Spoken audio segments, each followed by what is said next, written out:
L'Observatori de Drets Sexuals i Reproductius sorgeix com un espai propi per la ciutadania, un mecanisme de denúncia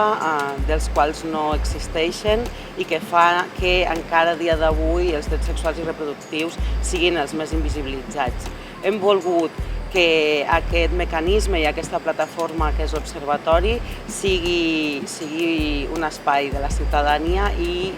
dibuixi la cartografia de vulneracions de drets sexuals i reproductius que vivim a dia d'avui al nostre territori. Aquest informe l'hem construït des d'una perspectiva feminista que entén que la importància està en copsar la vivència de les desigualtats i com explicar les històries de vida i posar la vida al centre, que és el que entenem nosaltres que ha de ser la generació de coneixement des de la perspectiva feminista.